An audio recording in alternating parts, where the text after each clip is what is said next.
नमस्कार, आप देख रहे हैं मून न्यूज और मैं हूं आपके साथ अंजलि वर्मा। तो खबरों के सिलसिले को आगे बढ़ाते हैं और नजर डालते हैं दिन भर की कुछ खास खबरों पर। 48 घंटे के अंदर बदमाशों ने जिले में दूसरी वारदात को अंजाम देकर पुलिस को खुली चुनौती दे दी है। मंगलवार को जहां शमशाबाद में सर्राफा दंपति की निर्मम हत्या की गई, तो वहीं बुधवार को बदमाशों ने बरहन थाना क्षेत्र में दिन दहाड़े बैंक में डकैती की वारदात को अंजाम दिया है।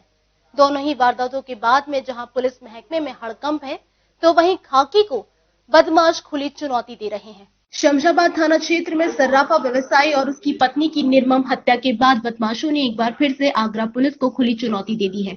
बुधवार को बरहन थाना क्षेत्र के आवलखेड़ा इलाके में दिन दहाड़े बदमाशों ने बैंक में डकैती की वारदात को अंजाम देकर जिला पुलिस के होश उड़ा दिए हैं।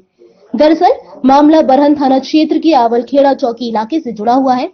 बताया जा रहा है कि बरहन थाना क्षेत्र के आवलखेड़ा चौकी से महज 300 मीटर की दूरी पर आर्यव्रत बैंक स्थापित है। आर्यव्रत बैंक में आए बदमाशों ने बैंक मैनेजर और गार्ड के साथ में मारपीट करने के साथ साथ बैंक में लूट और डकैती की वारदात को अंजाम दिया। ग्रामीणों ने इस पूरे मामले की सूचना जब पुलिस अधिकारियों को दी तो आनन फानन में पुलिस के होश उड़ गए और पुलिस इलाके पुलिस से लेकर क्षेत्राधिकारी और एसपी भी मौके पर पहुंचे। इस मौके पर बैंक प्रशासन का कहना है कि अज्ञात वाहनों द्वारा बैंक में दिन दहाड़े डकैती की वारदात को अंजाम दिया गया है। आवलखेड़ा ग्रामीण बैंक में काम कर रहा हूँ। यहाँ 4-5 बदमाश अंदर आए और हाथापाई चालू कर दी। कैश की डिमांड करने लगे, अंदर की चाबी मांगी। थोड़ा विरोध करने पर उन्होंने तमंचे तान लिए, से फाड़ दिया और अंदर कैश खुलवा के जबरदस्ती, क्योंकि जान की भी बनाई थी, तो थोड़ा बहुत कैश था वो जो है अंदर उसको ले गए। करीब 3 लाख कैश था। अच्छा सर, कितना टाइम था, कितने बजे की घटना है? 3:10। गार्ड वगैरह कोई नहीं थे क्या आज? गार्ड वगैरह यहाँ सिक्योरिटी वगैरह कुछ लगी हुई थी कि नहीं? आज कोई ड्यूटी नहीं लगी थी पुलिस की कोई?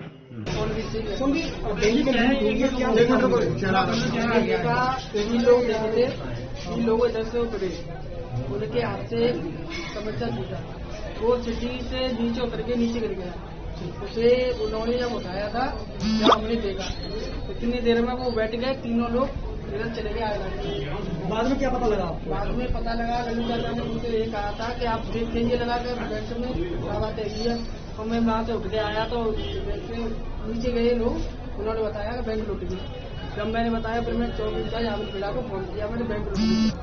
के बाद पुलिस कितनी देर में पहुंची? तुरंत आ गई, 2-3 बजे बाद। कितने लोग थे? 3 लोग थे, 2 इधर होके गए, 3 उधर हो गए। तो नाम क्या क्या करते हैं? मैं, मेरी दुकान है साइड में पड़ी। कुल टोटल 5 लोग देखे। दिन दहाड़े बैंक में डकैती की वारदात से जिला हिल गया है। शमशाबाद थाना क्षेत्र में सर्राफा दंपति की हत्या का मामला अभी शांत नहीं हुआ था। इस घटना को लेकर शमशाबाद के व्यापारियों में तीखा आक्रोश था, जहां पुलिस प्रशासन के आला अफसर व्यापारियों का आक्रोश शांत करने के साथ साथ दोहरे हत्याकांड के जल्द खुलासे का आश्वासन दे रहे थे कि महज 48 घंटे के अंदर एक बार फिर से बदमाशों ने बरहन थाना क्षेत्र में दिन दहाड़े बैंक में डकैती की वारदात को अंजाम देकर पुलिस को खुली चुनौती दे डाली है। देखिए ये जो घटना है आज थाना बरहन क्षेत्र की है। मैं यहाँ पे आवलखेड़ा चौकी के क्षेत्र में एक आर्यवर्त बैंक करके बैंक की ब्रांच है। यहाँ पर लगभग 3:15 और 3:30 के बीच में 4-5 लोग, जैसा कि यहाँ के लोगों का कहना है, वो घुसे और उन लोगों ने डरा धमका के यहाँ से पैसे लूट लिए हैं। और चूँकि उन लोगों की आकांक्षाएं शायद ज़्यादा थी और उनको पैसे यहाँ पे कम मिले हैं, इसलिए उन लोगों ने मैनेजर के सर पे बट भी मार दिया है, इसलिए उनके सर में थोड़ी चोट आई है। वैसे चोट गंभीर नहीं है और वो खतरे से बाहर है। सर पे थोड़ी चोट लगी थी, इसलिए हल्का सा खून बहा है और अभी मुकदमा दर्ज कर विवेचना की जाएगी और जल्द से जल्द इस घटना का अनावरण किया जाएगा और अपराधियों को पकड़ा आपने जाएगा। पूछताछ की है अंदर संख्या 5 बताई जा रही है, सभी पे हथियार थे। किस तरह से बंधक भी बनाया, मारपीट भी की अंदर, और पता लगा कितना कैश के करीब? देखिए कैश जैसा कि मैनेजर बता रहे हैं, अभी इन्होंने फाइनल काउंट नहीं किया है, लेकिन इनका ये कहना है कि यहाँ पे कैश ये लोग ज़्यादा रखते नहीं थे और अभी कुछ डिपॉजिट हुए थे बड़ी मात्रा में, तो कुल मिलाकर इनकी उम्मीद जो है कि 3-3.5 लाख के आसपास मैक्सिमम गए होंगे, उससे कम भी अमाउंट हो सकता है, इसलिए कि वो ज़्यादा जल्दी आए थे और तुरंत निकल गए, तो बहुत ज़्यादा यहाँ पे कैश इनको मिला नहीं और साथ ही साथ यहाँ पे कोई गार्ड भी नहीं था, इसलिए उनको घुसने में आसानी भी पड़ी और मुश्किल से 5 मिनट तक इन लोगों ने यहाँ पे 5 से 10 मिनट समय व्यतीत किया होगा। उसी में इन लोगों ने अंदर में 7 स्टाफ हैं और जो है 5-6 लोग थे वहाँ पे पब्लिक के, उन लोगों को कुछ देर तक रोका और डरा धमका के स्टाफ से पैसे ले लिए। घटनास्थल पहुंचे पुलिस अधिकारियों ने बैंक डकैती को लेकर इलाकाई पुलिस को दिशा निर्देश जारी किए हैं, मगर मंगलवार को जहां दोहरे हत्याकांड की वारदात को अंजाम दिया गया, बुधवार को जहां बैंक में दिन दहाड़े डकैती की वारदात हुई, इससे ऐसा लग रहा है मानो ताजनगरी आगरा में अपराधों की बाढ़ आ गई हो। बेलगाम बदमाशों ने दूसरी बड़ी वारदात को अंजाम दिया है। फिलहाल हम खड़े हैं आगरा के थाना अबरहन के अवलखेड़ा में, जहां एक आर्यावर्त बैंक में दिन दहाड़े करीब आधा दर्जन बदमाशों ने लूट की वारदात को अंजाम दिया है। सबसे पहले पहुंचे बदमाशों ने यहां पर बैंक में ग्राहकों, बैंक मैनेजर और बैंक के कर्मचारियों को बंधक बनाया, उसके बाद उनके साथ मारपीट की और करीब सूचना के अनुसार 3.5 लाख रुपए कैश को लूट कर फरार हो गई। मौके पर पहुंची पुलिस ने घटना की जांच शुरू कर दी है और सीसीटीवी खंगाले जा रहे हैं। तो वही जानकारी के अनुसार करीब आधा दर्जन बदमाश 2 बाइकों से यहां पहुंचे थे, जिन्होंने घटना को अंजाम दिया। आगरा के अवलखेड़ा से पवन शर्मा, मून टीवी।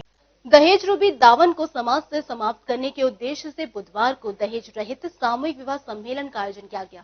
संत गाड़गे दिवाकर चेतना महासभा आगरा के तत्वावधान में आयोजित हुए 6वें सामूहिक विवाह सम्मेलन के दौरान 16 जोड़ों को परिणय सूत्रों में बांधा गया।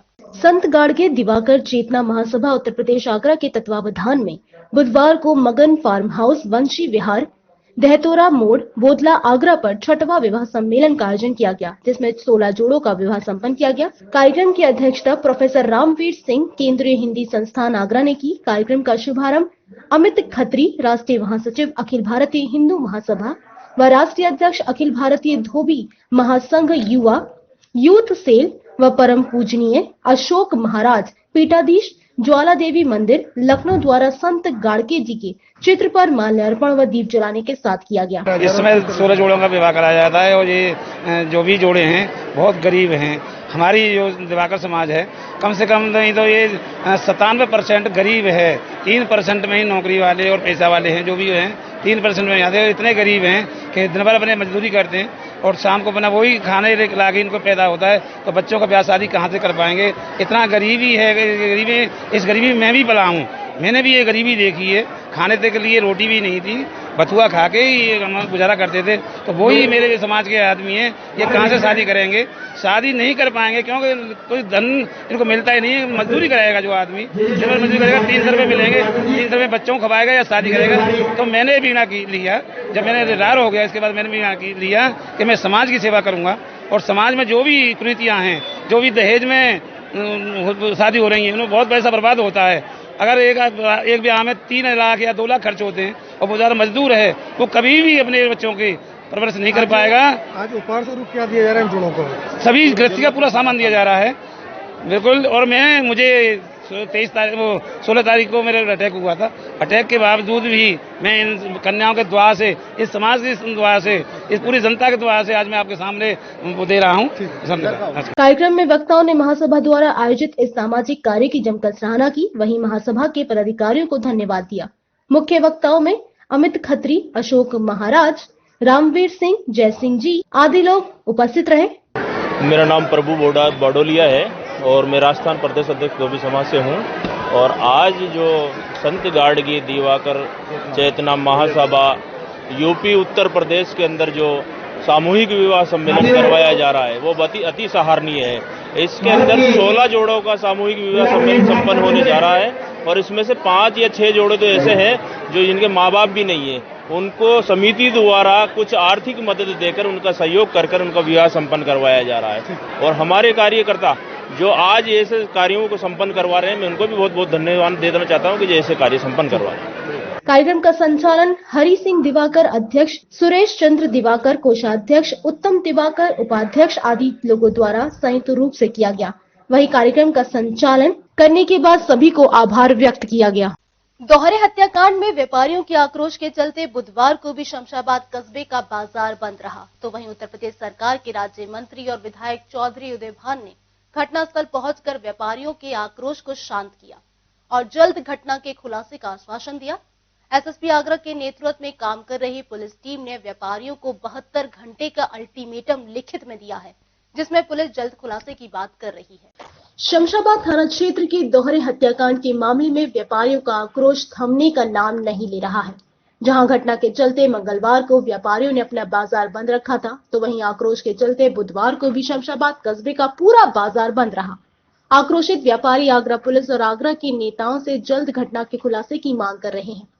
तो वहीं आक्रोशित व्यापारियों को समझाने और बाजार को खुलवाने के लिए सीओ फतेहाबाद प्रभात कुमार और एसपी देहात ग्रामीणों को समझाते नजर आ रहे हैं। घटना के दूसरे दिन उत्तर प्रदेश सरकार में राज्य मंत्री और आगरा फतेहपुर सीकरी विधानसभा के विधायक चौधरी उदय भान शमशाबाद गांव हरसराय खिड़की पहुंचे थे। व्यापारियों से बातचीत और नाते रिश्तेदारों से बातचीत करने के बाद में राज्य मंत्री चौधरी उदय भान ने घटना के खुलासे के लिए पुलिस अधिकारियों से बातचीत की है। जहां पुलिस अधिकारियों ने राज्य मंत्री चौधरी उदय भान को विश्वास दिलाया कि आगरा पुलिस दोहरे हत्याकांड से जल्द पर्दा उठा देगी।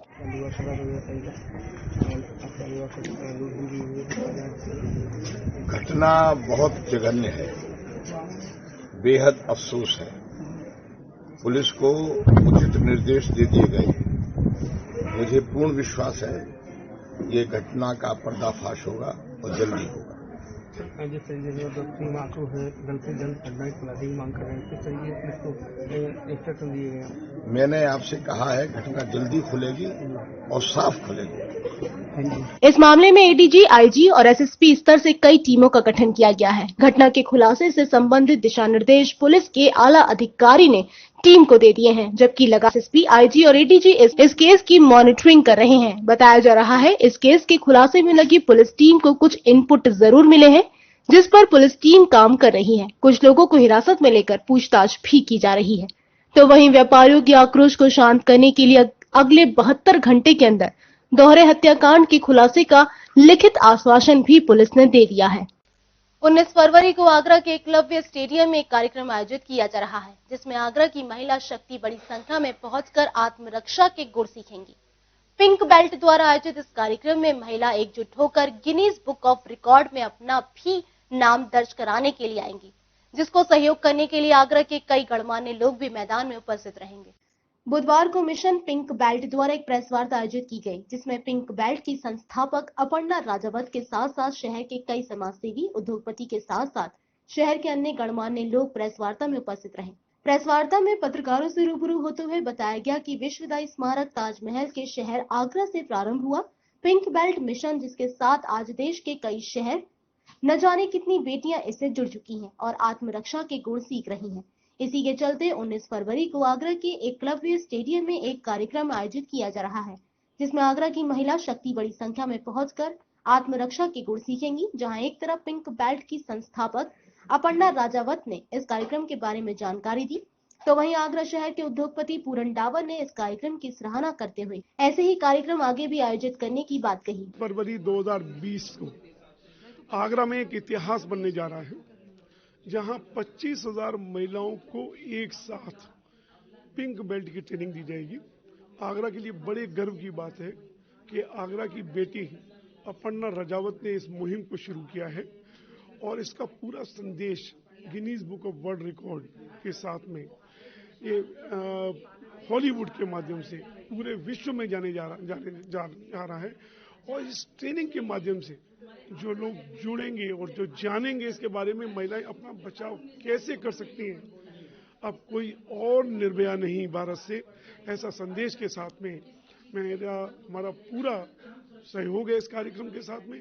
हम चाहते हैं कि आगरा की हर महिला इसमें पार्टिसिपेट करे और अगर वो भाग नहीं ले सकती है तो जरूर उसको लाइव आप लोग लाइव चलाएं, लाइव देखें और ये संदेश जाए कि अब किस तरह से महिलाएं अपना बचाव कर पाएं। राजावत है, मैं पिंक बेल्ट मिशन की फाउंडर हूँ, इंटरनेशनल मार्शल आर्ट मेडलिस्ट हूँ। ये प्रेस वार्ता बुलाई है, एक बड़ा कार्यक्रम हम करने जा रहे हैं महिला सशक्तिकरण पे 19 फरवरी को, जिसमें 25,000 महिलाएं एक साथ खड़ी होकर सेल्फ डिफेंस पिंक पावर की ट्रेनिंग लेंगी।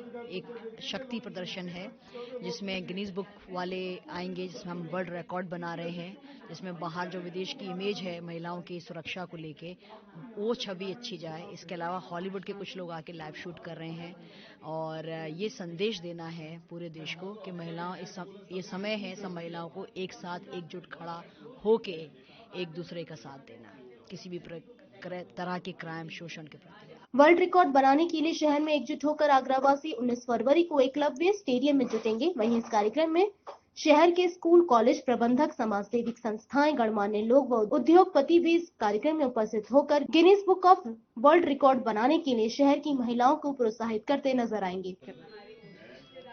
I'm part of the Hollywood crew that is making a documentary about Think About Mission, as we are very impressed with the work that Aparna Rajawat is doing in India.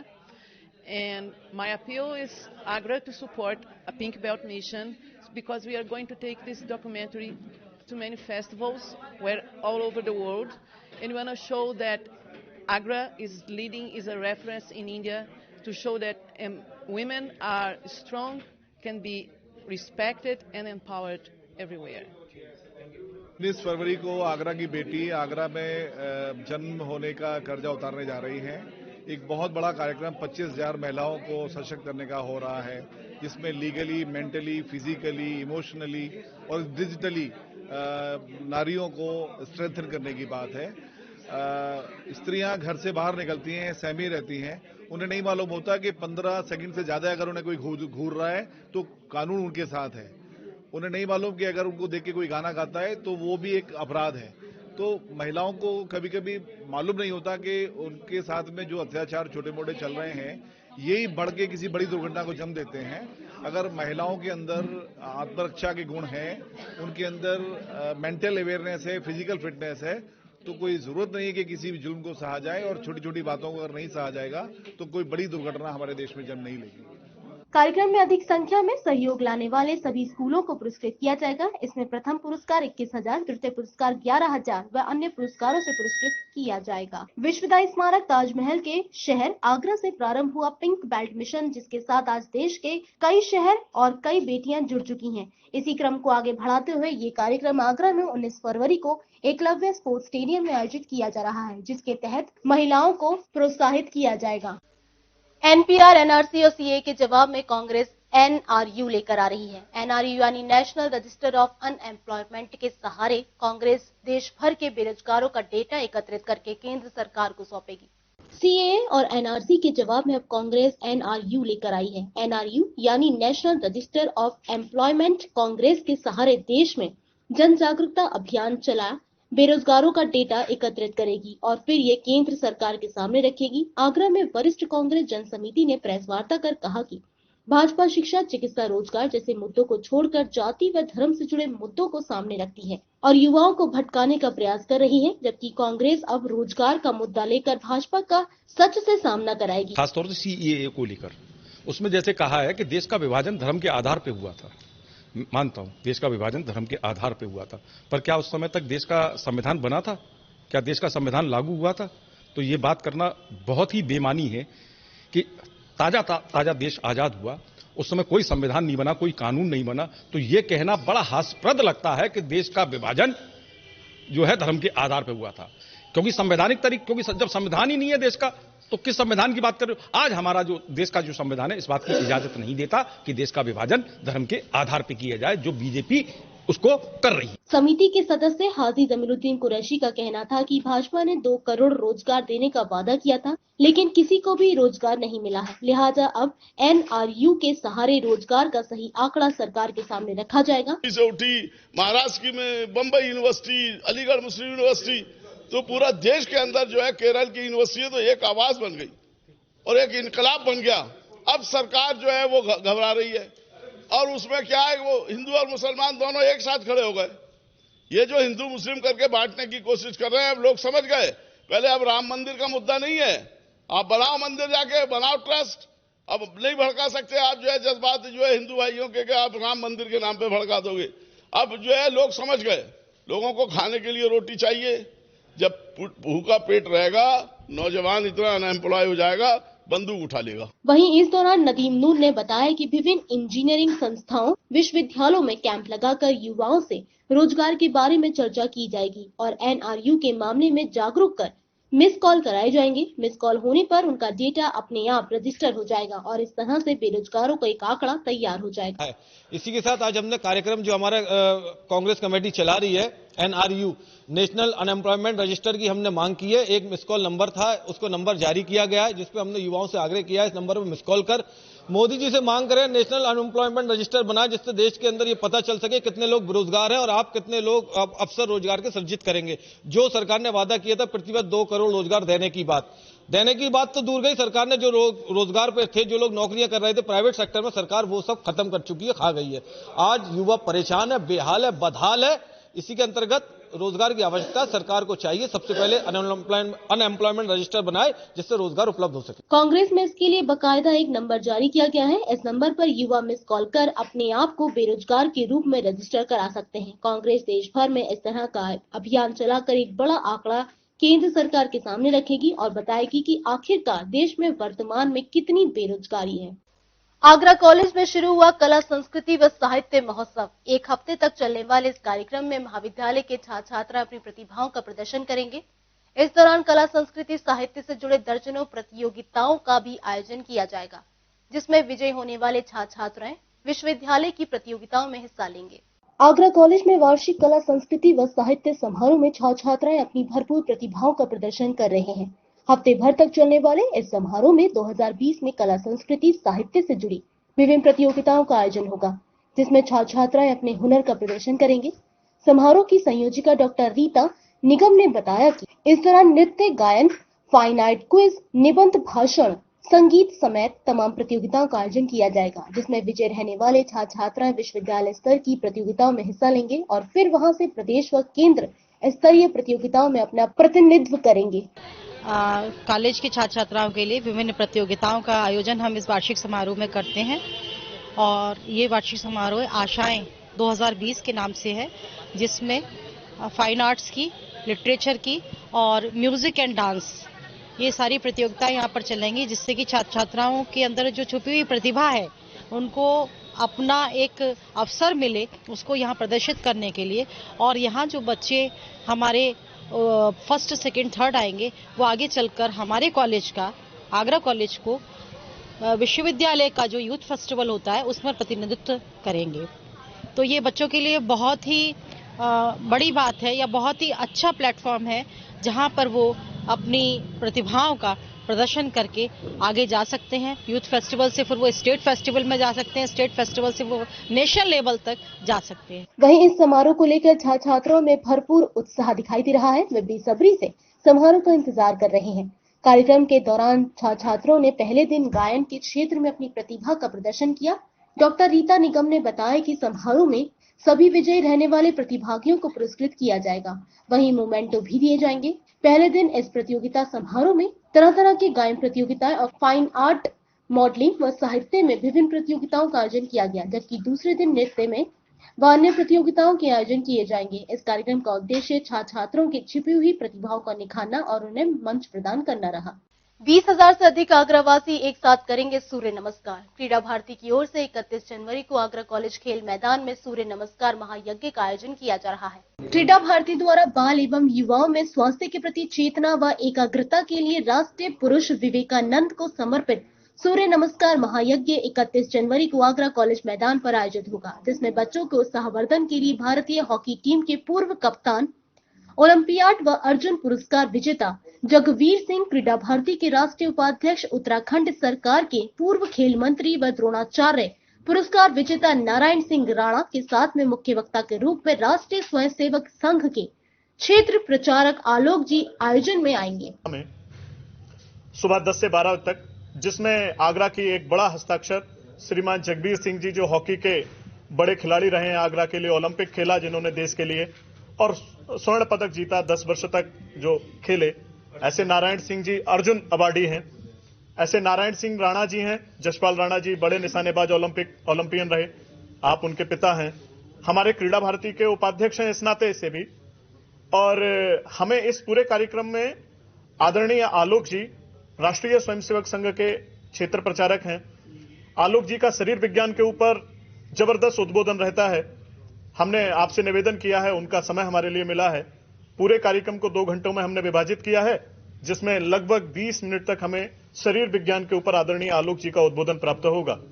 ऐसा कार्यक्रम क्रीड़ा भारती के द्वारा 31 जनवरी को होने जा रहा है। सूर्य नमस्कार महायज्ञ का प्रांत संगठन मंत्री रोहित कुमार ने बताया कि सूर्य नमस्कार महायज्ञ कार्यक्रम में प्रातः 10 बजे आगरा कॉलेज ग्राउंड पर महानगर के माध्यमिक शिक्षा सीबीएसई आईसीएसई बोर्ड के लगभग सभी स्कूल व महाविद्यालय के छात्र छात्राओं सहित 20 से 25 हजार लोग सूर्य नमस्कार महायज्ञ में शामिल होंगे। महानगर अध्यक्ष रिनेश मित्तल ने बताया कि युवा यदि स्वस्थ और तंदुरुस्त होंगे तो देश भी प्रगति की तरफ आगे बढ़ेगा। इसी बात को ध्यान में रखते हुए सूर्य नमस्कार महायज्ञ की क्रीड़ा भारती कई दिनों से तैयारी कर रही थी, जिसका नजारा 31 जनवरी को हर किसी के लिए आकर्षण का केंद्र बनेगा।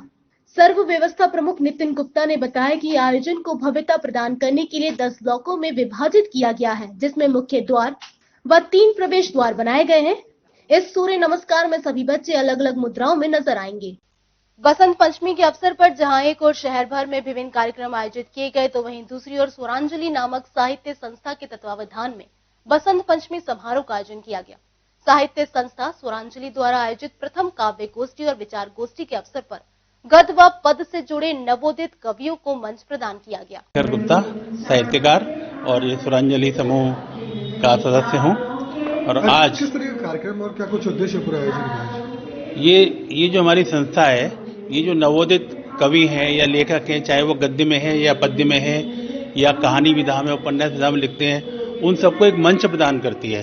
तो एक हमारा समूह है, उसमें हर दिन कभी चित्र पर कविता लिखना, कभी चित्र पर गद्य लिखना, वो गतिविधियां होती रहती हैं। और आज हम सब यहाँ मिलकर बसंतोत्सव मना रहे हैं।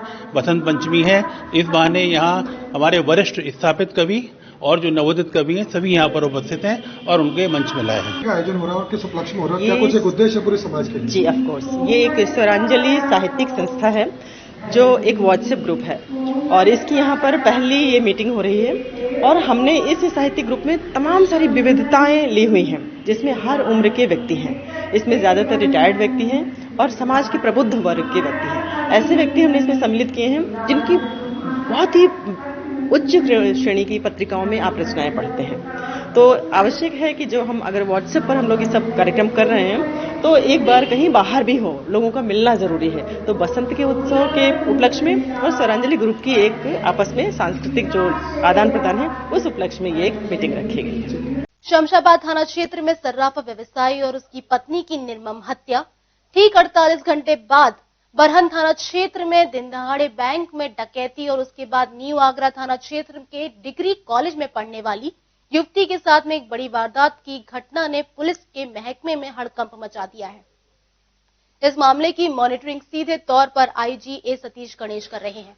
पिछले 48 घंटे के अंदर अपराधियों ने जिले की खाकी को एक बड़ी चुनौती दे डाली है। मंगलवार को शमशाबाद थाना क्षेत्र में सर्राफा दंपत्ति की निर्मम हत्या। महज 48 घंटे के अंदर बुधवार को बरहन थाना क्षेत्र के आवलखेड़ा इलाके में दिन दहाड़े आर्यव्रत बैंक में लाखों रुपए की डकैती और उसके बाद में कुछ ही घंटे बाद एक और खबर ने आगरा की पुलिस के होश उड़ा दिए हैं। दरअसल डिग्री कॉलेज में पढ़ने वाली युवती के साथ अर्ध मूर्छित हालत में न्यू आगरा थाना क्षेत्र में मिली, जिसे पहले मेडिकल के लिए पुलिस ने आगरा के लेडी लायल अस्पताल में भेजा गया, मगर हालत नाजुक होने के बाद युवती को आगरा के एसएन मेडिकल कॉलेज कैंपस में भर्ती करा दिया गया। घटना की जानकारी होते ही आईजी ए सतीश गणेश स्वयं मौके पर पहुंच गए। आईजी ए सतीश गणेश ने इस घटना के खुलासे के लिए अधीनस्थ अधिकारियों को दिशा निर्देश जारी कर दिए। तो वहीं SP city Agra Rohan P Botre ने बताया कि बेहोशी की अवस्था में कॉलेज की एक छात्रा को कुछ छात्राएं मेडिकल कॉलेज लेकर पहुंची थी। इस मामले में जांच पड़ताल जारी है। प्रारंभिक तौर पर मिली सूचना के मुताबिक युवती नशे की हालत में थी। पुलिस इस बात की जानकारी जुटा रही है कि युवती के साथ में कोई गलत बात तो नहीं हुई है।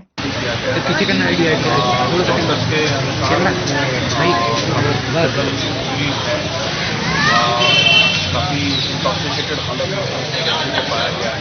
पूरी जांचें अभी चल रही हैं, जांचों के बाद में बता पाऊंगा वो अच्छा है। ये मिली कहाँ पे है सर, मिली कहाँ पे है? इंटॉक्सिकेटेड है, टेस्ट वगैरह भी डॉक्टर कर रहे हैं, क्या करके नशा किया गया सारी चीज़ें ये मिली कहाँ पे सर? जिन लड़कियों ने लड़कियां उसको लेके अस्पताल आई थी, SP city Agra Rohan P Botre ने बताया कि युवती का मेडिकल कराया गया है। गंभीर अवस्था में युवती को आगरा के एसएन मेडिकल कॉलेज में भर्ती कराकर उपचार शुरू कर दिया गया है। युवती के होश में आने और बयान देने के बाद में पुलिस वैधानिक कार्यवाही करने की बात कर रही है। 48 घंटे के अंदर जिले में ये तीसरी वारदात है जब शमशाबाद में सर्राफा दंपति की निर्मम हत्या, बरहन थाना क्षेत्र में दिन दहाड़े बैंक में डकैती और न्यू आगरा थाना क्षेत्र में बेहोशी की हालत में मिली युवती के साथ में वारदातें सामने आई हैं। यहाँ वक्त हो चुका है छोटी सी ब्रेक का। ब्रेक के बाद भी खबरों का सिलसिला इसी तरीके से रहेगा जारी। आप बने रहिए हमारे साथ।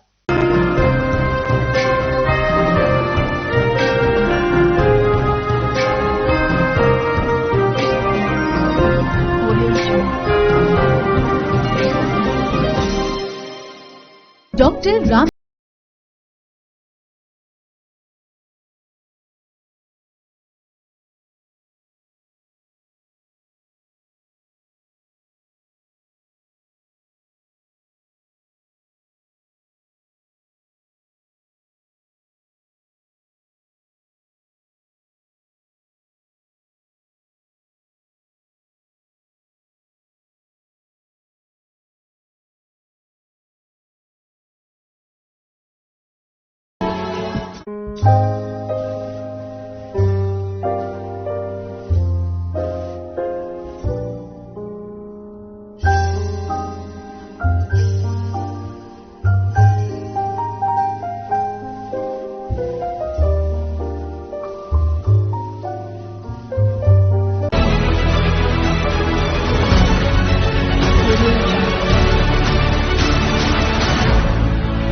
ब्रेक के बाद एक बार फिर आप सभी का स्वागत है। अब नजर डालते हैं आगे की कुछ खबरों पर।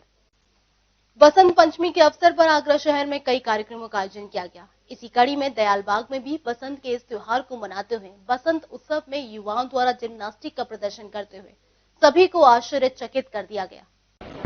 करीब आज से 105 साल पहले इस दयालबाग की स्थापना भी बसंत के शुभ दिन ही की गई। इस खुशी में हम लोग सत्संग, सेवा, ध्यान, भजन, पूजन और फिर अपने कहना चाहिए कि जो भी वैल्यूज जिससे हमें इनकलकेट होती हैं वो सब कार्रवाई मुख्य रूप से करते हैं। कितने दिनों का दिवस जो मनाया जाता है? कितने दिनों से मनाया जाता है? कितने दिनों तक, मतलब कितने ये करीब 4-5 दिन का ये प्रोग्राम होता है। सत्संग क्या सिखाता है लोगों को, यहाँ जो लोग आते हैं? सत्संग लोगों को क्या सिखाता है? सत्संग लोगों में आपसी प्रेम भाव, किसी तरीके का कोई डिफ्रेंशिएशन या तो कास्ट का हो या कीड्स का हो, बड़े छोटे का तो मान होता है, पर वो बड़ा छोटा पैसे की वजह से नहीं होता है। जो व्यक्ति जितना काम करता है उसके हिसाब से उसको उतनी ही इज्जत मिलती है। मैं बच्चों से ये कहना चाहता हूँ इनका भविष्य उज्ज्वल रहे, इनका शरीर स्वस्थ रहे, इसलिए हम लोग इनके यहाँ पर आज मालिक ने प्रसाद वितरण किया है। हाँ, क्या है पूरा जानकारी? आज मालिक ने प्रसाद दिया, ने प्रसन्न होकर हमारा प्रोग्राम देख करके खुश होकर के मालिक ने सबको प्रसाद दिया। और ये छोटे छोटे बच्चे हैं, छोटी छोटी क्लासों के हैं, बड़ी क्लास के इंजीनियरिंग तक के बच्चे हमारे पास, लेकिन सारे बच्चे जो है मिलजुल के बड़े तरीके से अपना परफॉर्मेंस देते हैं, जिससे कि इनका स्वास्थ्य बढ़ी रहता है। आगे के लिए इनको जो है नौकरी वगैरह में सब में फायदे मिलते हैं। यहाँ पे हम योगासन वगैरह अपने स्वास्थ्य के लिए सीख रहे हैं और अपने शरीर को स्वस्थ रखने के लिए। जो राधा स्वामी जो मालिक हैं वो क्या सिखाते हैं, उनसे क्या सीख ले रहे हो? सर हम उनसे अपने स्वास्थ्य के लिए, सही रहने के लिए और वो सब सीख। मैं यहाँ जिम्नास्टिक 2 साल से कंटिन्यू कर रहा हूँ। जिम्नास्टिक में मैंने हॉरिजॉन्टल बार पे कई सारी एक्सरसाइज सीखी और पैरेलल बार पे भी, जैसा कि आज आप लोगों ने देखा होगा कि यहाँ पिरामिड्स किए और हॉरिजॉन्टल बार पे एक्सरसाइज की और बहुत सारे यहाँ योगासन, मोबिलाइजेशन एक्सरसाइज और एग्रोबेटिक जिम्नास्टिक भी हुई 5 मिनट की। जो हमने कराया था, क्या मेन क्या सिखाया था, मुख्यतः क्या सीख रहे हैं सत्संग से? देखो, अभी स्टूडेंट लाइफ के लिए सत्संग तो या तो सेवा, अध्ययन, सेवा और व्यायाम स्टूडेंट लाइफ के लिए। हाँ, और जब हम आउट ऑफ 18 हो जाते हैं, अपना जब कॉलेज लाइफ भी कंप्लीट कर लेते हैं, उसके बाद फिर सत्संग में जाना। अभी तो अध्ययन, सेवा और व्यायाम। बुधवार को प्रताप राष्ट्रीय प्रधान डाकघर में बसंत पंचमी के अवसर पर नजीर का निराला बसंत कार्यक्रम आयोजित किया गया, जिसमें गजल गायक सुधीर नारायण ने अपने साथियों के साथ गजल सुनाई। बुधवार को देश भर में बसंत पंचमी बड़े धूमधाम के साथ मनाई गई। इसी के चलते आगरा शहर में भी बसंत पंचमी को लेकर जगह जगह कार्यक्रम आयोजित किए गए, जिसमें गजल गायक सुधीर नारायण ने अपनी गजलों से कार्यक्रम में पहुंचे लोगों को मंत्रमुग्ध कर दिया। प्रतापपुरा स्थित प्रधान डाकघर में नजीर का निराला बसंत कार्यक्रम आयोजित किया गया, जिसमें पहुंचे सभी लोगों ने कार्यक्रम का लुत्फ लिया। शताब्दी वर्ष के रूप में मनाया जा रहा है, तो उसमें हर महीने कोई ना कोई कार्यक्रम हो रहा है। तो उसी श्रृंखला में ये कार्यक्रम आज का भी यहाँ पर रखा गया है।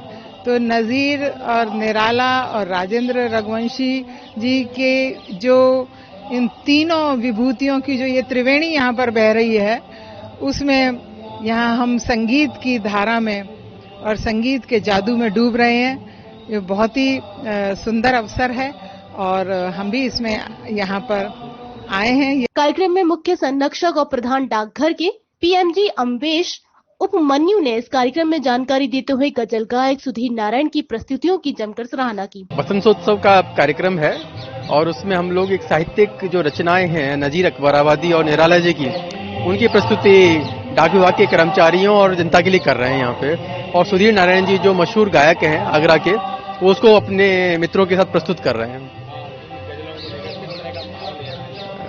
बहुत सामाजिक समरसता की गजलें हैं ये और सामाजिक एकता को के सूत्र में पिरोने वाली गीत हैं और बड़ा आनंद आ रहा है इस समय इन सबको सुनकर। और मुझे पूरा विश्वास है कि ये डाक विभाग को लोगों से जोड़ने में और मदद करेगा।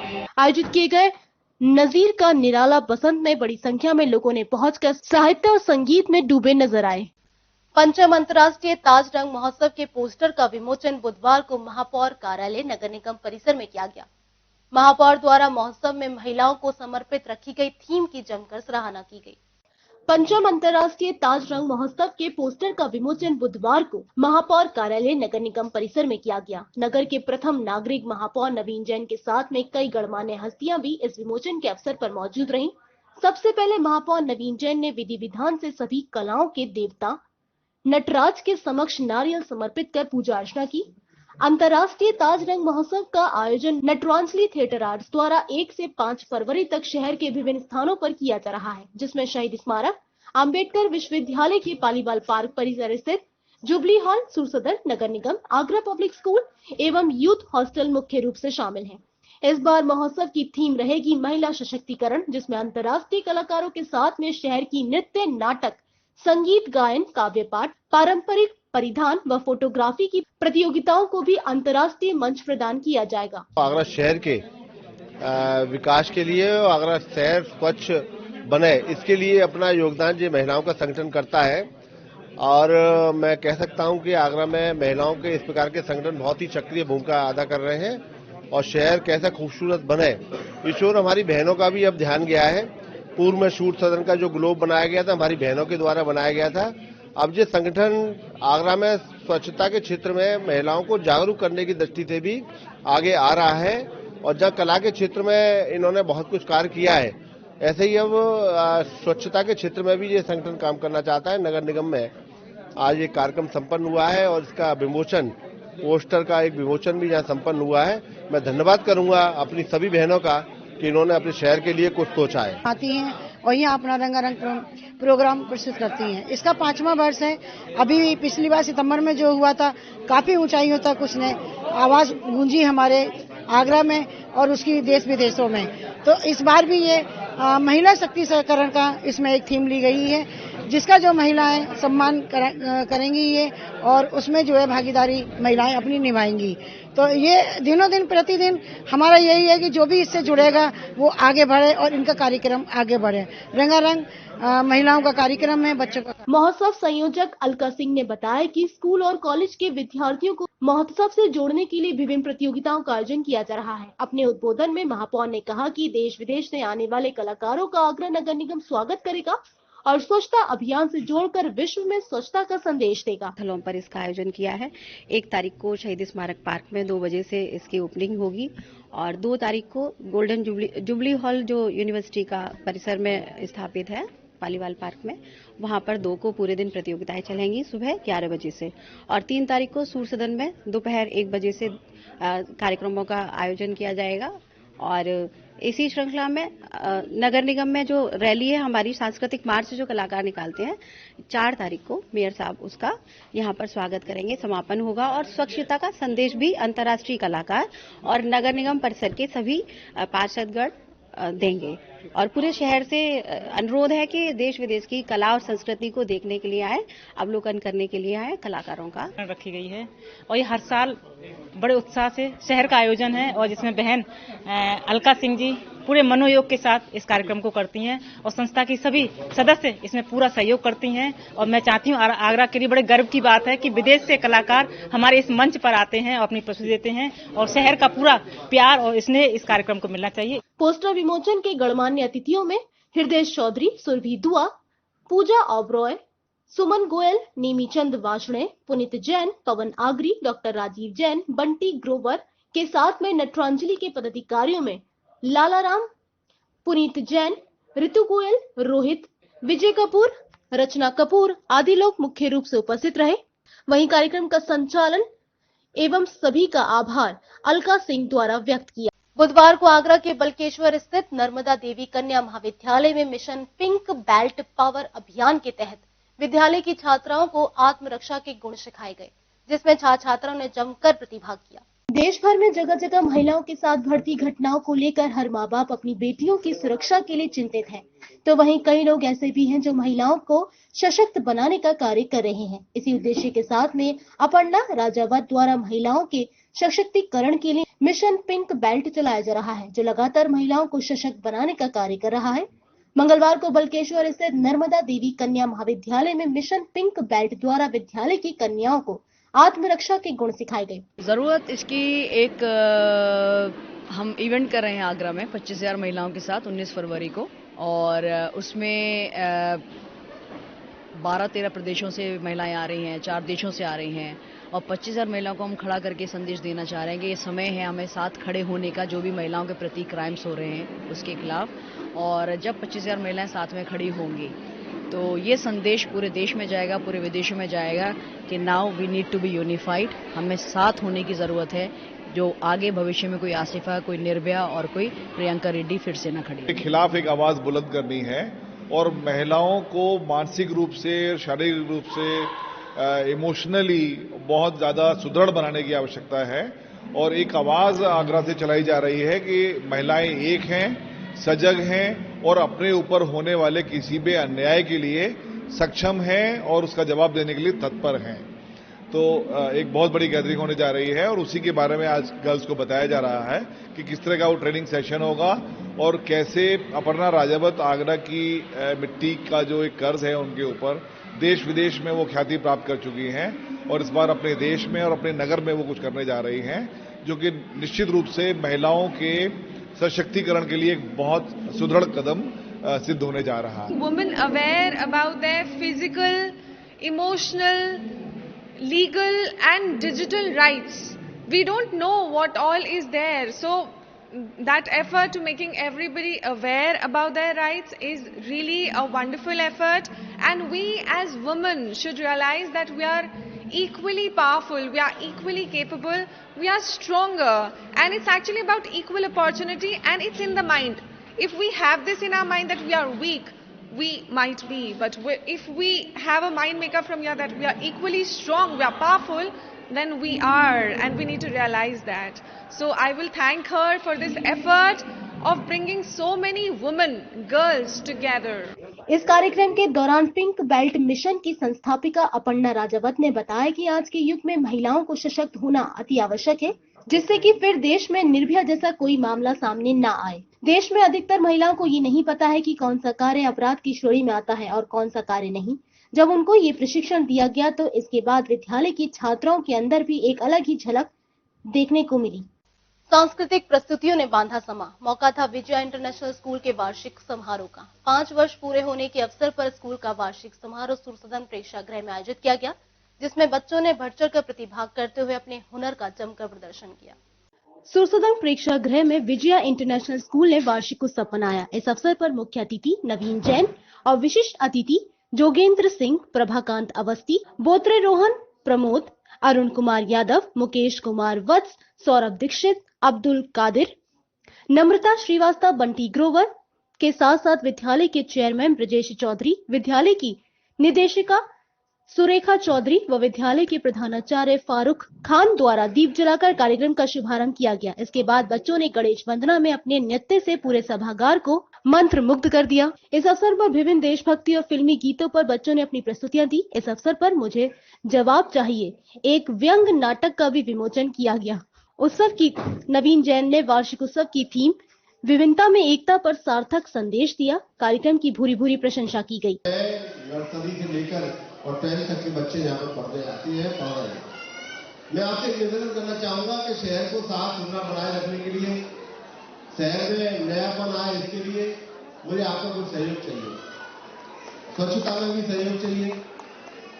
और जब मैं चुनाव लड़ा था तो मैंने देखा बहुत गंदगी का साम्राज्य रहता था। गली गली मोहल्ले में कूड़े के ढेर, बाजारों में कूड़े का ढेर, नाली का पानी सड़क पर बहता हुआ मैंने अपनी आंखों से देखा है। हमने 2 साल में काफी कुछ परिवर्तन किया है। 2 साल मेरे कार्यकाल के पूरे हो गए और 2 साल में काफी बदलाव भी स्वच्छता के क्षेत्र में आप महसूस भी करते होंगे।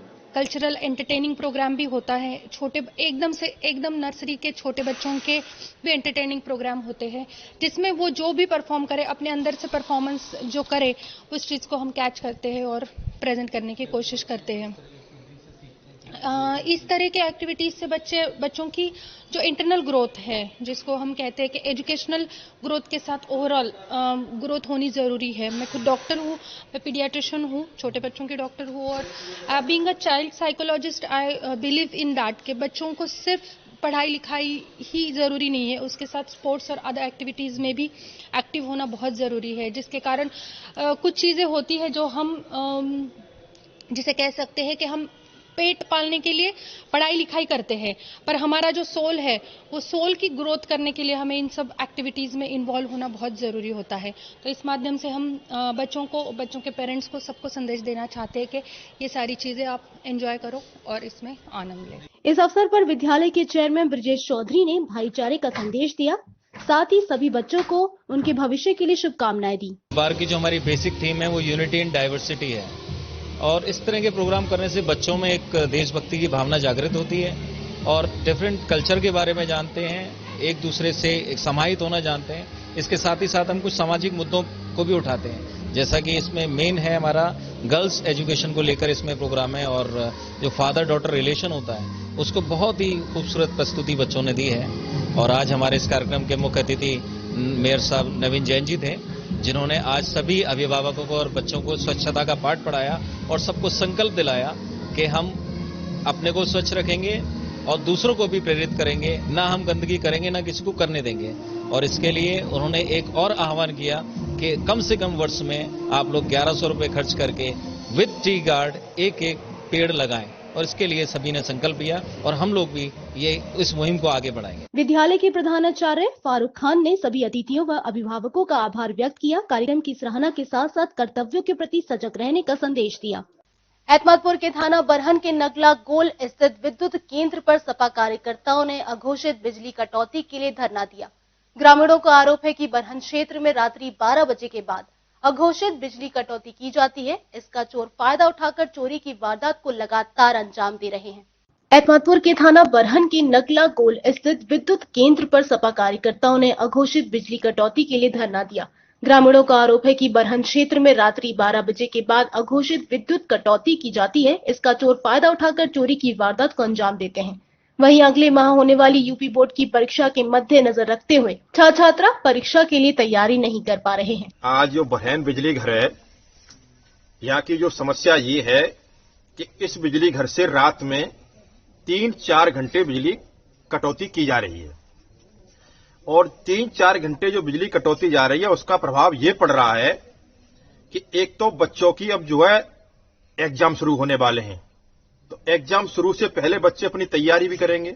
हाई स्कूल की परीक्षा और इंटर की परीक्षा बहुत महत्वपूर्ण परीक्षा होती है, जिसमें छोटे छोटे बच्चे होते हैं। हालांकि परीक्षा तो सब महत्वपूर्ण होती है, लेकिन ये परीक्षा चर्चित परीक्षा होती है और इसमें लाखों की संख्या में छात्र जो परीक्षा देते हैं। दूसरा, जो 1 बजे से 2 बजे से 3 बजे तक, 1 से 3 बजे का जो समय होता है, इसमें अगर बिजली गुल होती है तो चोरी होने की संभावना बढ़ती है। जैसा कि आपने देखा होगा, हमेशा चोरियां 1 बजे से लेकर के 3 बजे तक होती हैं। इसी दरमियान ज्यादातर बिजली भी कट जाती है। ऐसा प्रतीत होता है कि बिजली विभाग के कर्मचारी और चोरों में कोई साठगांठ है कि उसी वक्त पर ये बिजली काटते हैं। यहाँ हमारी मांग ये है कि हमें जो है शाम 6 बजे से सुबह 7 बजे तक 13 घंटा अनवरत बिजली चाहिए, जिससे कि हमारा किसान मजदूर आराम से अपने घर पर सो सके और हमारे छात्र, हमारे जो बेटे बेटियां हैं जो परीक्षा की तैयारी में लगे हैं, उन्हें पूरे 13 घंटा बिजली मिले। इसके अलावा जो आपका रोस्टर है उस रोस्टर से आप बिजली दिन में दीजिए, लेकिन रात में 1 भी मिनट को बिजली नहीं कटनी चाहिए। इस समस्या को लेकर के आज हम यहाँ बैठे हैं। सपा नेता का कहना था कि अघोषित बिजली कटौती से छात्राओं का भविष्य अंधेरे में जा रहा है और चोर अंधेरे में चोरी की वारदातों को अंजाम दे रहे हैं। उन्होंने कहा कि अगर कटौती बंद नहीं हुई तो बड़ा आंदोलन करने के लिए बाध्य होंगे। फिरोजाबाद में राह चलते व्यापारी की जेब से जेब कतरों ने काटे 16,000 रुपए। वहीं एक जेब कतरे को पब्लिक ने पकड़कर गिरा कर बेल्टों से पीटा, जिसके बाद पुलिस के हवाले कर दिया। फिरोजाबाद में राह चलते व्यापारी की जेब से जेब कतरों ने काटे 16,000 रुपए। पूरा मामला थाना शिकोहाबाद के व्यवस्था सुभाष तिराहे का है, जहां पर व्यापारी अजय कुमार अपने निजी कार्य से आगरा जा रहा था। तभी 4 जेब कतरों ने उसको अपना निशाना बना दिया। जेब में रख के 16,000 रुपए पर हाथ साफ कर दिया, जिसमें व्यापारी के शोर शराबे पर पब्लिक ने एक जेब काटने वाले मोहित उर्फ करण निवासी गिहार बस्ती को भागते समय पकड़ लिया, जिसकी बेल्टों से जमकर पिटाई की गई। जा रहे थे, क्या घटना हुई आपके साथ? शिकोहाबाद से आगरा जा रहा था मैं, रोड बस में चढ़ा हूँ तो ये 4 लड़के सीट पर बैठे हुए थे। ये 4 लड़के उठे अपनी सीट से और मेरे तो टक्कर मारते हुए मेरी जेब काट के सीधे भागे। मैं बस से उतर कर सीधा इनके पीछे भागा हूँ। फिर यहाँ पे नारायण कॉलेज की भीड़ तक में आया हूँ तंबू करके। वो लड़के बहुत तेज भाग रहे थे। इन लड़कों ने तंबू में चढ़ गए, हमने उतर के मोटरसाइकिल खड़ी करके पकड़ा इनको। जहाँ पे पकड़ते उनसे पकड़ गया तो भाग गए। ये जनता पब्लिक ने इसे पीट दिया है, बताया चोरी कर रहा था, बस में से किसी से पैसे छीन के भागा था। तो क्या अब इसकी क्या स्थिति है? अब इसे लाए गए हैं, डॉक्टर ने इलाज किया है, इलाज करवा के अब रेट के लिए डॉक्टर उठा दिया है। अब देखो क्या होता है। अभी हॉस्पिटल में आपने भर्ती करा दिया? हॉस्पिटल में आके भर्ती करा। सूचना पर मौके पर पहुंची पुलिस ने भीड़ से बचाकर उसको गंभीर हालत में हॉस्पिटल में भर्ती करा दिया है। जिला फिरोजाबाद के नगर शिकोहाबाद में SMR मेमोरियल पब्लिक स्कूल में वार्षिक नृत्य, गायन व खेलकूद प्रतियोगिताओं का आयोजन किया गया, जिसमें बच्चों ने बढ़ चढ़कर प्रतिभाग करते हुए अपने हुनर का जमकर प्रदर्शन किया। शिकोहाबाद के SRS मेमोरियल पब्लिक स्कूल में वार्षिक खेलकूद व नृत्य गायन प्रतियोगिता का आयोजन किया गया। जिला फिरोजाबाद के नगर शिकोहाबाद के नेशनल हाईवे 2 पर गाँव नौशहरा के समीप स्थित SRS मेमोरियल पब्लिक स्कूल में एक वार्षिक नृत्य, गायन व खेलकूद प्रतियोगिता का आयोजन किया गया, जहां कार्यक्रम में मुख्य अतिथि के रूप में पहुंचे फिरोजाबाद से भाजपा सांसद डॉक्टर चंद्रसेन यादव द्वारा प्रतियोगिता में विजयी छात्रों को प्रशस्ति पत्र देकर व शील्ड देकर सम्मानित किया गया। आज विद्यालय में वार्षिक खेलकूद एवं नृत्य गायन प्रतियोगिता का आयोजन किया गया था। उसमें जो बच्चे अपनी अपनी प्रतियोगिता में विजयी हुए थे, जिन्होंने प्रथम, द्वितीय, तृतीय स्थान पाया था, उन बच्चों को शील्ड देकर व प्रमाण पत्र देकर सम्मानित किया गया, जिससे बच्चों के अंदर एक स्पर्धा की भावना जागृत हो, जिससे बच्चे आगे बढ़ें। आज जो बच्चा तीसरे पायदान पर गया है वो प्रयास करे कि भविष्य में वो प्रथम स्थान पर आए, ऐसा प्रयास हो।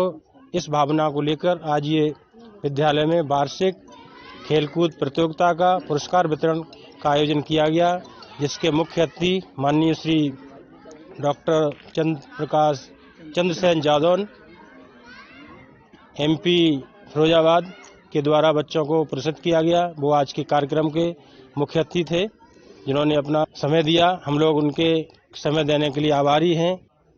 बेटा, आपका नाम क्या है और आपको सम्मानित किया गया, वो क्यों किया गया? मेरा नाम अदिति सिंह है और मेरे को डांस में सम्मानित किया गया है। मुझे डांस में बहुत रुचि थी, इसके लिए मुझे सम्मानित किया गया है। इस अवसर पर विद्यालय के प्रबंधक जयवीर सिंह तोमर ने आए हुए सभी अतिथियों का फूल माला पहनाकर जोरदार स्वागत सत्कार किया। वर्ष 2001 में फिरोजाबाद शहर के सुभाष चौराहे पर बलवे में अजीम भाई पर आरोप लगाया गया था कि उन्होंने बसों में आग लगाई। उस समय अजीम भाई समाजवादी पार्टी के नेता थे।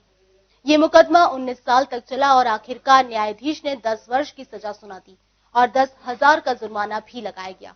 वर्ष 2001 में फिरोजाबाद शहर के सुभाष चौराहे पर बलवे में अजीज भाई पर आरोप लगाया गया था कि उन्होंने बसों में आग लगाई। उस समय अजीज भाई समाजवादी पार्टी के नेता थे। ये मुकदमा 19 साल तक चला और आखिर एडीजे कोर्ट 8 में न्यायाधीश ने 10 वर्ष की सजा सुना दी और 10,000 का जुर्माना भी लगाया गया। अजीज भाई सजा सुनाते समय कोर्ट में उपस्थित थे। अब पुलिस कस्टडी में इन्हें जेल भेज दिया गया है। देवी जी की हत्या हुई थी तो उनके विरोध में धरना प्रदर्शन किया था जैन मंदिर पर। तो 3 लोग नामजद थे। मैं था, संजय यादव थे, मनशाराम यादव थे। तो संजय यादव और मनशाराम यादव बरी कर दिए गए थे पहले। हमारी फाइल अलग थी। तो आज माननीय न्यायाधीश ने सजा बोली है। कानून पर विश्वास है और इस फैसले के खिलाफ फिरोजाबाद में प्रसपा जिलाध्यक्ष व पूर्व सपा विधायक अजीज भाई को 10 साल की सजा मिली है। सजा के ऐलान के बाद अजीज भाई को जेल भेज दिया गया है और पुलिस आगे की कार्रवाई में जुट गई है। ये सजा सरकारी काम में बाधा डालना और सरकारी संपत्ति को क्षति पहुंचाने के मामले में सुनाई गई है। इस बुलेटिन में बस इतना ही। अगले बुलेटिन में फिर होगी आपसे मुलाकात। शहर की छोटी बड़ी खबर के लिए आप बने रहिए मून न्यूज के साथ। नमस्कार।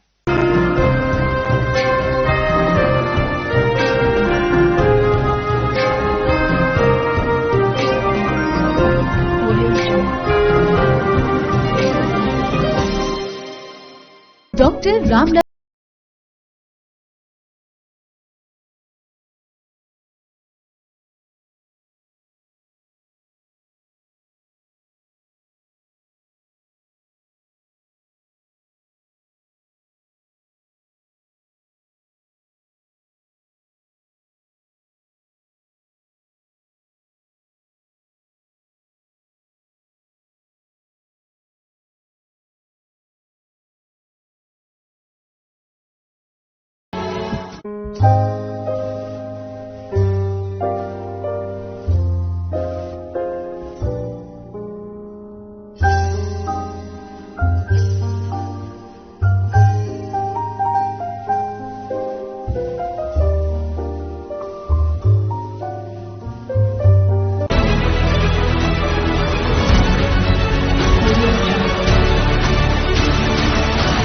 नमस्कार, आप देख रहे हैं मून न्यूज और मैं हूं आपके साथ अंजलि वर्मा। तो खबरों के सिलसिले को आगे बढ़ाते हैं और नजर डालते हैं दिन भर की कुछ खास खबरों पर। 48 घंटे के अंदर बदमाशों ने जिले में दूसरी वारदात को अंजाम देकर पुलिस को खुली चुनौती दे दी है। मंगलवार को जहां शमशाबाद में सर्राफा दंपति की निर्मम हत्या की गई, तो वहीं बुधवार को बदमाशों ने बरहन थाना क्षेत्र में दिन दहाड़े बैंक में डकैती की वारदात को अंजाम दिया है।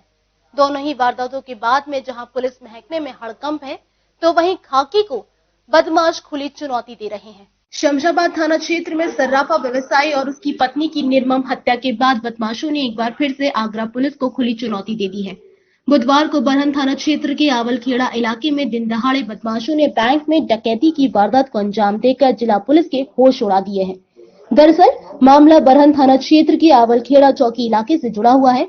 बताया जा रहा है कि बरहन थाना क्षेत्र के आवलखेड़ा चौकी से महज 300 मीटर की दूरी पर आर्यव्रत बैंक स्थापित है। आर्यव्रत बैंक में आए बदमाशों ने बैंक मैनेजर और गार्ड के साथ में मारपीट करने के साथ साथ बैंक में लूट और डकैती की वारदात को अंजाम दिया। ग्रामीणों ने इस पूरे मामले की सूचना जब पुलिस अधिकारी को दी तो आनन फानन में पुलिस के होश उड़ गए और पुलिस इलाकाई पुलिस से लेकर क्षेत्राधिकारी और एसपी भी मौके पर पहुंचे। इस मौके पर बैंक प्रशासन का कहना है कि अज्ञात वाहनों द्वारा बैंक में दिन दहाड़े डकैती की वारदात को अंजाम दिया गया है। आवलखेड़ा ग्रामीण बैंक में काम कर रहा हूँ। यहाँ 4-5 बदमाश अंदर आए और हाथापाई चालू कर दी, कैश की डिमांड करने लगे, अंदर की चाबी मांगी। थोड़ा विरोध करने पर उन्होंने तमंचे तान लिए, से फाड़ दिया और अंदर कैश खुलवा के जबरदस्ती, क्योंकि जान की भी बनाई थी, तो थोड़ा बहुत कैश था वो जो है अंदर उसको ले गए, करीब 3 लाख कैश था। अच्छा सर, कितना टाइम था, कितने बजे की घटना है? 3:10 गार्ड वगैरह कोई नहीं थे क्या आज? गार्ड वगैरह यहाँ सिक्योरिटी वगैरह कुछ लगी हुई थी कि नहीं? आज कोई ड्यूटी नहीं लगी थी पुलिस की कोई?